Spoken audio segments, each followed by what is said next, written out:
point, Alyssa had called Jesse to come get his brother from her house. Again, he was creeping her out, pursuing her. Hey, what the hell, dude? You know, she just wasn't interested in him. Damn, I wonder she's got a boyfriend, a fiance that she's happy with. Awful lot of dudes sniffing around her damn house, for real. Noah was kind of a drifter type who would disappear for days at a time, and investigators knew that tracking him down was going to take some time. He had a history of violence, criminal record, and was known to law enforcement. It didn't seem so far-fetched that perhaps he could have been involved in this crime. Yeah, there's some pretty sketchy characters around. When officers show up at Jesse's apartment to ask some questions and try to find his brother, they see some bleach sitting out. Well, I mean, I'd say 90% of the houses have bleach. Well, Jesse explained that they had bed bugs and were trying to get rid of these bed bugs. And like you said, a lot of people have bleach in their home, so it really wasn't like enough evidence. But cops really want to speak with Noah, but he just seems to have vanished. They can't find him to question Noah, so he kind of becomes, at one point, like their number one suspect. Because they think, oh, okay, this has happened and now he's hit the road. We can't find him. Yeah, he's a brother doesn't know where he is. Creepy drifter dude who's been after her, right? Right. Yeah. Well, after a 2-month investigation, police get a tip from Abigail Harris. Now, remember, she's the one who spotted the weird guy in the neighborhood, and she's the one that dated Noah. And she's the friend that Alyssa helped set the dude up to get him out of the picture. Well, Abigail said that Jesse Dixon told her that Noah was the wrong guy, and that the guy cops should be talking to is named Ricky. Okay, another dude. Abigail tells them she believes Ricky is Richard Knopfsinger Jr., the neighbor who had first reported the situation to law enforcement. Well, shit. You know, that's another person they typically take a look at, unless there's an obvious suspect, very quickly. The person who reports it to, 911. Well, Jesse told Abigail that Ricky had been selling pills. Okay. Had specifically been selling pills to Jesse. Abigail thought that maybe Ricky might have been the guy she saw down by the river on the day of the murders. Oh, the disheveled guy wearing all sweaty black, backpack, and he fit the description of the fella other neighbors described having been at this house knocking on this door. Okay. Richard Knopfsinger, I can never say his name. Knopfsinger. Richard Knopfsinger. I'll get it out right, guys. Just call him Dick. If you remember, he consented to the DNA test from the beginning, and he was the guy who had called police asking for the welfare check. But things just didn't really add up. The address that he had given police in the initial report was invalid. He was a 36-year-old drifter type who moved around quite a bit and was often seen hanging around like various apartment complexes, just sort of staying where he could. So it's one of those guys just kind of always around, but never has his own place. He's one of those guys that they call a hobosexual, that's like homeless and like lives with whatever woman will let him stay with her kind of thing. Hobosexual? Yeah. Okay. Now, I couldn't find a ton about Knopfsinger's early life, but I do know that he was born August 7th, 1979, and seemingly moved around the Blue Ridge Mountains of Virginia quite a bit, having at one point lived in Radford, Virginia before Galax. But it seems like it's all within the same few county area. Oh, but frequently moved? Yeah, just kind of bounced around. Again, was kind of this drifter type, allegedly, selling drugs. Yeah, just whatever odd jobs, keep a little bit of money in his pocket. Yeah. Not your regular 9-to-5, got a house, got a car kind of guy, right? Right. Well, by May 17th, 2016, so this is about 2 months after the murders, police get a call from the forensics lab who had tested all the crime scene evidence, including the DNA. And Richard Knopfsinger's DNA tested as a positive match to the DNA found on Anastasia's body at the Laurel Street crime scene. What the hell? Does the dude know how DNA works when he gives him a sample? Cops track him down, arrest him. But what police discover is shocking. Oh my God, this fucking guy. Yeah, I'm just going to say brace yourselves, folks. While searching Knopfsinger and his personal items, they find his cell phone. And once they get into the cell phone, police discover 8 sexually explicit videos involving small girls, mostly toddlers, but also including an infant. And 3 videos are of him sexually abusing the children. My God. In total, police are able to find 4 victims and identify them from his cell phone. They confiscated memory cards, DVDs, and a laptop with 356 images and more than a dozen videos on his computer. Now, most of the videos and images were downloaded from the internet, but some of those videos, like the cell phone, were manufactured by Knopfsinger. And of course, we're talking about child pornography. Oh my God, he hits all the hallmarks of a full-blown pedophile. Definitely. Investigators recover a t-shirt and some sunglasses from his property that were shown in the videos. Yeah. So they know we've got these videos and we've got a shirt and sunglasses that he's wearing in the videos. Okay. So there's no way to say this is manufactured or whatever. Yeah.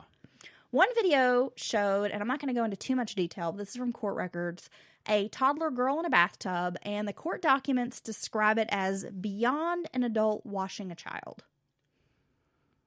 Oh my God. God, this makes me want to get my hands on this dude, man. I'm not kidding. Well, Knopfsinger had been a serial predator, repeatedly targeting vulnerable single moms with young children. He would gain the trust of these women so he could access their young kids. These women often left Knopfsinger with their babies and toddlers, and he was kind of known to frequently babysit for single women and girlfriends, his girlfriends. Oh my God. So he just gains their trust. They're single moms, working hard as they can, might have limited resources or help with the children. And he's always the nice guy right there. Oh, I'll do this. Or, yeah, sure, I can help you out. Just to get access to the damn children. Yeah. What a piece of shit. Police were able to piece together that Richard Knopfsinger didn't know Alyssa. He only kind of knew her peripherally. Again, he knew these Dixon guys. Her friend dated the one guy. They hung out at Alyssa's. So he just kind of knew of Alyssa, but didn't really, know her. Okay. Right? And he had met her through a mutual friend, but he was considered a stranger to most of Alyssa's close friends.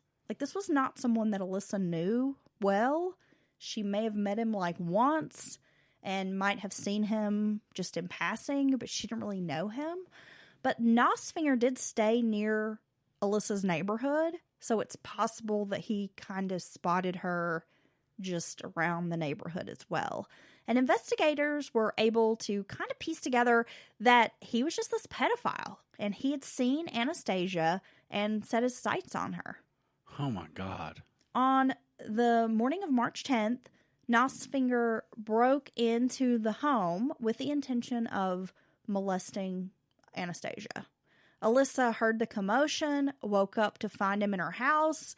Knopfsinger didn't expect that Alyssa was going to fight back so hard when it came to protecting her daughter. I mean, it sounds like he thought he could sneak in the house, do this, and then get out before she woke up. Oh, maybe he thought he could get to the child and do whatever sick stuff he's going to do and then sneak out? Possibly. God. Or maybe he had an intention of trying to kidnap the little girl. I'm not sure. But she wakes up. She hears what's happening. She starts fighting him. And during the attack, he became really enraged and murdered Alyssa before turning to Anastasia. Now, pedophiles are known to go through these very risky and absurd kind of plots sometimes to get access to a child. You know, like Faye explained to you, this is what I'm going to do. You'd be like, what the hell? Dude, that's never going to... Well, for one, you're sick. But two, that's never going to work. But yeah, I think they get these urges, and it just gets up to that where that's all they can think about, and they will really take really bold risks to get access to children sometimes. Right. Well, it seems like this guy didn't really have much self-control. Right. Right. So he is just like he's got to do this in his sick brain, right? And so he concocts this insane plan that he's going to like break in these people's house and do whatever and get away with it. Yeah, I wish they'd had a big ass bulldog or something to eat his ass up. Nosfinger was sentenced to 60 years in federal prison relating to the child pornography charges, and he ended up taking a plea deal on the double homicide, which spared Alyssa's family a trial because it was going to include all the horrific details about what had happened to Alyssa and Anastasia. He was given multiple life sentences in relation to their murders. He is serving his sentences at Sussex State Prison in Virginia. It's not enough. It's not. I mean, I'm glad that it's the family's choice on any pleas and things like that. I get it. You shouldn't even have. That shouldn't even be. I'm telling you, this should be a special category outside of our normal system. If it's proven beyond with DNA and all that stuff, not just eyewitnesses or anything like that, they should kill you. They should cut you into pieces in the most painful manner. You should not exist on this earth. I agree. Oh, my God. Well, a foundation has been set up by the Kenny family. It's called the Ally and Anna Foundation, or allyandAnna.org, in memory of the mother and daughter. And they raise money to provide deadbolt locks to be installed on the doors of single moms and women living alone. They have a scholarship fund, and they also offer financial assistance with self-defense classes for women. Wow.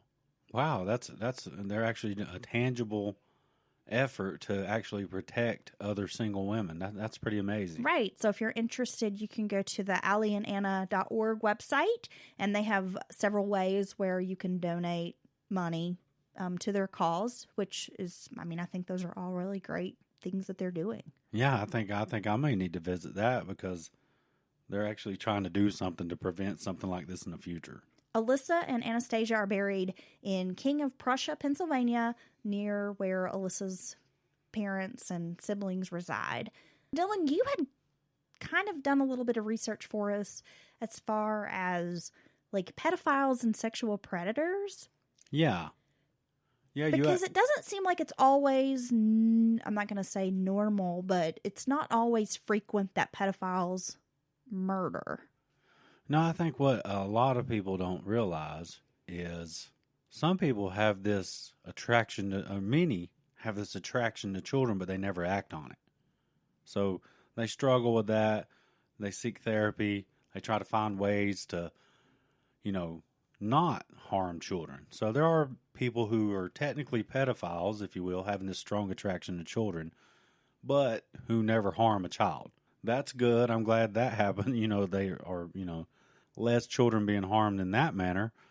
But yeah, you actually led me to this very interesting, huge handbook by it's called The Child Molesters, a Behavioral Analysis from the National Center for Missing and Exploited Children. This was actually issued in 1992. It's kind of old, but I tell you what, I'm going to spend some time digging through this because it's interesting, just kind of, because I always wonder why. Why do you do this, or why can't you stop yourself? So, originally, pedophilia was an attraction to a prepubescent child, right, a child who hasn't hit puberty. And there was another term, hebephilia, an attraction to a child post-puberty. But long since, they've basically quit making that distinction as far as psychiatrists and law enforcement go. I don't even know why there ever was a distinct, two different kinds there, because it's all bad in my book. And some pedophiles will have sex with adults just to gain their trust and access to their children, which is exactly what this story was about. Though that guy wasn't with Alyssa, but he had obviously done that in He'd the done past. that in the past. He had like groomed Yes, he was known